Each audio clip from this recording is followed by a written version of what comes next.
Hello students, एक बार फिर से आप सभी का स्वागत है हमारे यूट्यूब चैनल पर। और आज हम डिस्कस करेंगे सिंपल हार्मोनिक मोशन के बारे में। तो सिंपल शब्दों में समझिए सिंपल हार्मोनिक मोशन क्या होता है। जैसे आप लोगों ने कई बार आपको एग्जांपल देकर समझाता हूँ। जैसे आप लोगों ने पेंडुलम देखा होगा घड़ी का, और स्प्रिंग देखा होगा। जिस प्रकार से वो मोशन करते हैं, इस प्रकार की जो मोशन होती है उसको हम सिंपल हार्मोनिक मोशन बोलते हैं। इसका मतलब क्या है, एक बार वो एनर्जी को स्टोर करते हैं, फिर एक बार रिलीज करते हैं। एनर्जी रिस्टोर फिर रिलीज, ये प्रोसेस बार बार होती रहती है। इसके इस तरह की जो मोशन होती है उसको बोलते हैं harmonic motion, simple harmonic motion. Okay, तो इसमें क्या क्या पढ़ेंगे, स्प्रिंग ऑसिलेशंस को पढ़ेंगे, energy in simple harmonic motion. Simple harmonic motion को शॉर्ट में बेसिकली एसएचएम बोलेंगे। सो फिर इनके पीरियड के बारे में देखेंगे, साइनोसॉइडल नेचर के बारे में देखेंगे, simple pendulums, damped harmonic motion, और बाकी आप देख सकते हैं इन सभी टॉपिक्स को हम लोग कवर करेंगे आज इसी वीडियो में। सो सिंपल हार्मोनिक मोशन, जैसे एक बॉक्स रखा हुआ है, इसके दूसरी तरफ मान लो स्प्रिंग लगा हुआ है। अगर इसको हम एफ फोर्स दें तो ये कुछ ना कुछ कंप्रेस होगा ये स्प्रिंग। और अगर हम उस एफ फोर्स को यानी कि एक्सटर्नल फोर्स को हटा दें तो क्या होगा, वो स्प्रिंग मूव करने लगेगा आगे पीछे ऐसे ऐसे, क्योंकि ये कुछ दूर तक खींचेगा, फिर ये रिस्टोर करेगा, फिर रिलीज करेगा, फिर रिस्टोर करेगा। इस तरह से ये मोशन करता रहे। अगर कोई फ्रिक्शन ना हो तो इनफाइनाइट समय के लिए ये मोशन करेगा। Okay, then we assume that the surface is frictionless। ठीक है, उस केस में केवल उसका जो फॉर्मूला होगा एफ, वो कितना होगा, माइनस के एक्स। के इज व्हाट, के इज स्प्रिंग कांस्टेंट, जो कि हर मटेरियल के लिए अलग होता है, आर्बिट्री कांस्टेंट की तरीके से आप बिहेव करेगा। और एक्स क्या है, कितना डिस्प्लेसमेंट हुआ है। मान लो ये स्प्रिंग है, तो इस स्प्रिंग में कितना डिस्प्लेसमेंट हुआ है। अगर एफ फोर्स से इसको खींचा जाए तो मान लो यहाँ पे आती है, तो दिस इज एक्स। ओके, उसके बाद the minus sign on the force indicate that it is the restoring force. इसका मतलब समझ रहे हैं, इसको अगर हम फोर्स हटा दें तो फिर से उसी अपने मूल स्थिति में आ जाएगा, उसकी ओर अग्रसर होगा, उसकी ओर जाने के लिए।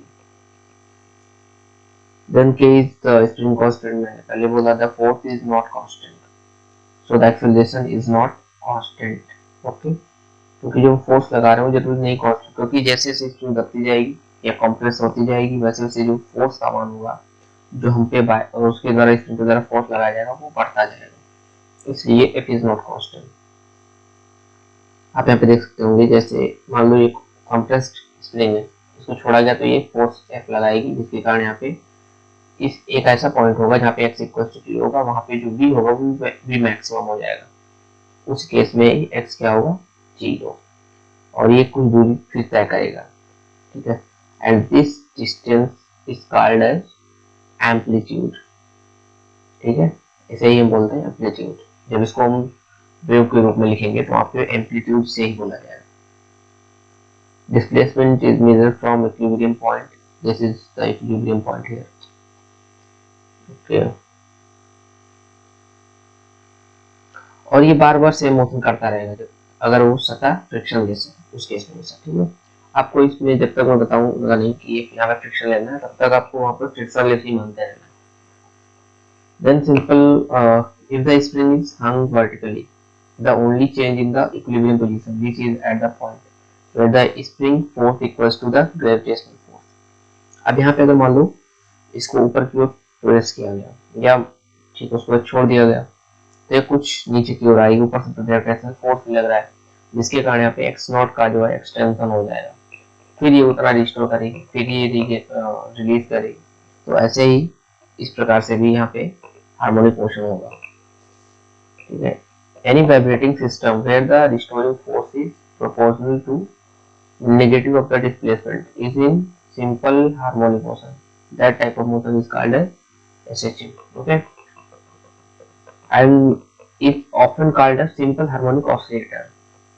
ये भी इस नाम से भी जानेंगे भी। ठीक है, then in energy in simple harmonic motion कितनी होती है? अब स्प्रिंग को जो रिस्टोरेशन एनर्जी होती है वो कितनी होती है? अगर मान लो एक्स उसको खींच दिया गया तो जो उसकी एनर्जी होगी वो हाफ के एक्स स्क्वायर होगी, इसे हम बोलते हैं उसकी potential energy. And total mechanical energy कितनी होगी? वो होगी half M we square plus half के एक्स स्क्वायर, क्योंकि कुछ ना कुछ वहाँ पे वी भी होगा, उस वी को हमें उसकी जो एनर्जी होगी वो काइनेटिक एनर्जी हो जाएगी k plus p, this is total energy. Okay, and the total energy is conserve, total mechanical energy. अगर v जीरो होगा तो x मैक्सिमम होगा, and x is zero then p maximum. If the mass is at the limits of its motion the energy is all potential। Okay, इसका मतलब if the mass is at limits of its motion, इस case में जैसा कि आप लोग देख पा रहे होंगे यहाँ पे जो x है वो मैक्सिमम है, उस केस में क्या होगा? टोटल पोटेंशियल एनर्जी, कोई मूवमेंट नहीं होगा, v जीरो है। And if the mass is at equilibrium then all energy is kinetic, इस केस में x इज जीरो होगा and v is maximum. And turning point पे क्या होगा? उस पॉइंट पे v जीरो होगा एंड x भी उस टाइम पे भी मैक्सिमम होगा, बट इस केस में x इज प्लस है एंड देयर इज माइनस। और ये हमारा फॉर्मूला बन के आएगा, ठीक है। v zero then total energy जो होगी वो पोटेंशियल होगी।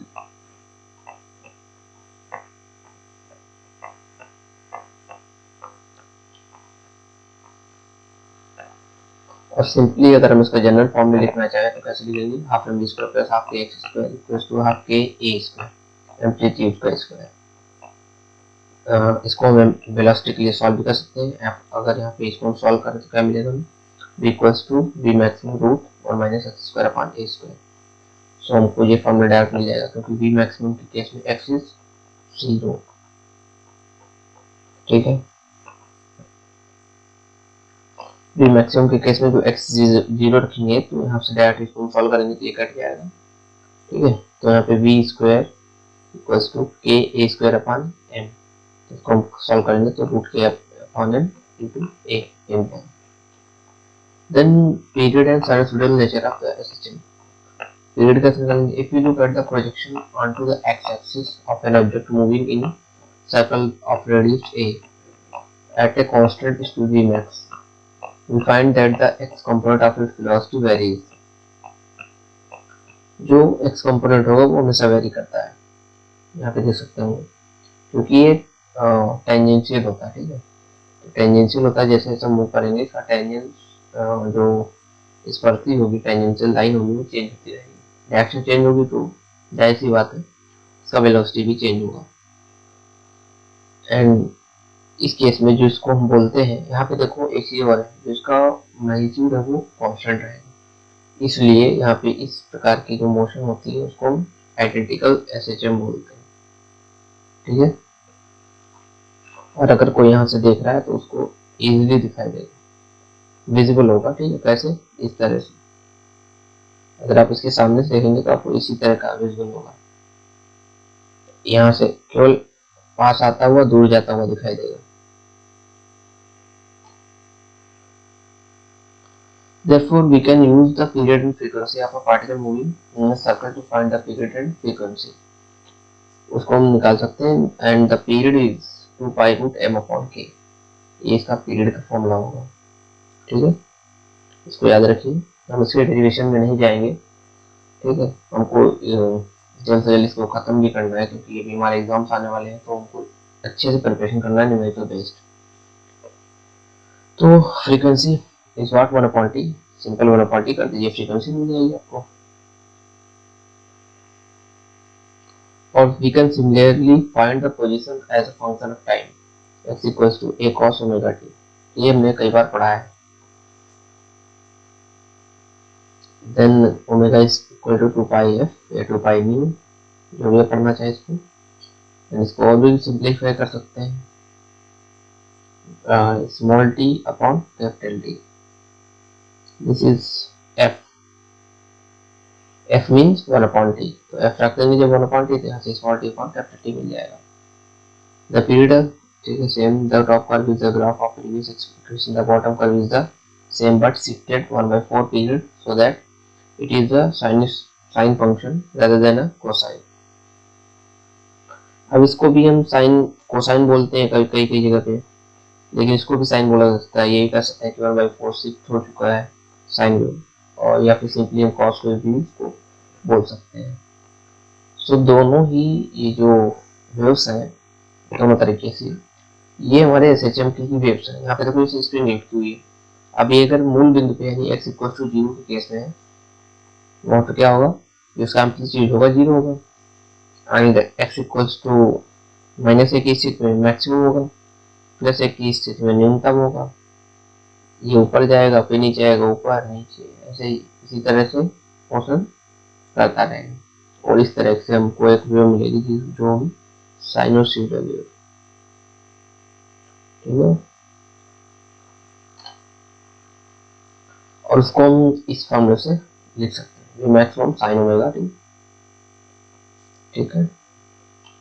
ज्यादा डिटेल में नहीं जा रहे हैं। देन a = f/m, f की वैल्यू kx हो जाती है -kx for the spring, and यहाँ से इसको हम चेंज कर सकते हैं x = a मैक्सिमम के केस में, ठीक है, तो cos ओमेगा t। देन ये वैल्यू जो हमको मिलेगी ये वाली, ये होती है a मैक्सिमम, इस केस में एक्सेलरेशन मैक्सिमम KA/m। ये हमारा एक डेरिवेशन होगा, इसको आप चाहे नोट कर लीजिए या फिर बस सिंपली आप इसको फॉर्मुलेट करना सीख लीजिए। सिंपल पेंडुलम को देखते हैं। सिंपल पेंडुलम कैसा होता है, वो कुछ इस तरह से मूवमेंट करता रहता है कंटिन्यूसली। तो इसकी भी एक इस मोशन को भी हम SHM के अंतर्गत रख सकते हैं। Simple pendulum consist of a mass, and पे उसके मास होगा ऐसे। We assume that the cord doesn't stretch, ये कभी भी स्ट्रेच नहीं होगी, and that is mass is negligible, उसका मास भी नेग्लिजिबल है इस डोरी का। उस केस में जो पेंडुलम बनता है वो सिंपल पेंडुलम होता है, और जो मोशन होगा वो SHM होगा। Then in order to be in SHM, the restoring force must be proportional to the negative of displacement. Here F is equal to -mg sin theta, which is proportional to sin theta and not to theta special, ठीक है।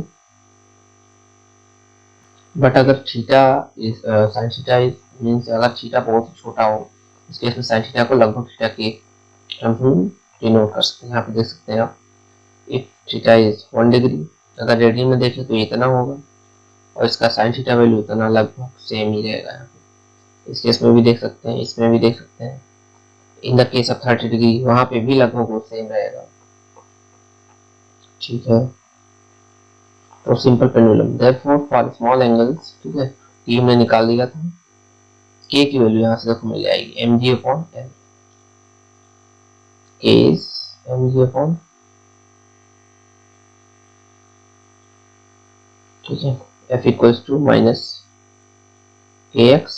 यहाँ पे तो क्या लिखा, for small angles the force is approximately proportional to the angular displacement। अब यहाँ पे देखो एक चीज और है, इसको अगर mg इक्वल करें k is what mg/x, यहाँ से मिल जाएगा। और यहाँ पे एक चीज और है, इसको अगर हम सिंप्लीफाई करेंगे तो m से m कैंसिल हो जाएगा, l ऊपर चला जाएगा, तो l/g, ये हमको नया फॉर्मूला मिल गया, t = 2π√l/g, जो हमें पता है, बहुत पहले से पढ़ते हैं यार इसको, शुरुआत में हम लोगों ने इसको किसमें पढ़ा था, हैमिल्टन V0। और f के लिए क्या करेंगे, इसको अपोजिट कर देंगे, 1/2π√g/l। So as long as the chord can be considered massless and the amplitude is small, the period doesn't depend on the mass, वो मास पर डिपेंड नहीं करेगा। इसको हमने यहाँ पे प्रूव कर लिया, देखो यहाँ से मास का कोई वैल्यू नहीं रहा। डैम्प्ड हार्मोनिक मोशन, ये क्या होता है, इसमें एक एक्सटर्नल फोर्स लगाया जाता है जिसकी वजह से क्या होगा, देखो damped harmonic motion is the harmonic motion with the frictional और ड्रैग फोर्स। यहाँ पे एक्सटर्नल फोर्स एक वर्क करता है, जैसे मान लो कोई मैक्सिमम फोर्स में है, अब स्प्रिंग कोई ले लीजिए, अगर उसको हम आइडियल केस में ना रखें तो कोई कुछ ना कुछ फ्रिक्शन होगा, जिसके कारण पहले तो ज्यादा मूव कर रही होगी, ज्यादा एम्पलीट्यूड, बाद में कम होगी, फिर और कम होगी, इस तरह से कम होते होते एटलीस्ट वो जीरो हो जाएगी। तो इस प्रकार की जो मोशन होती है उसको हम डेप्थ हार्मोनिक मोशन बोलते हैं, नॉट सिंपल हार्मोनिक मोशन। ठीक है।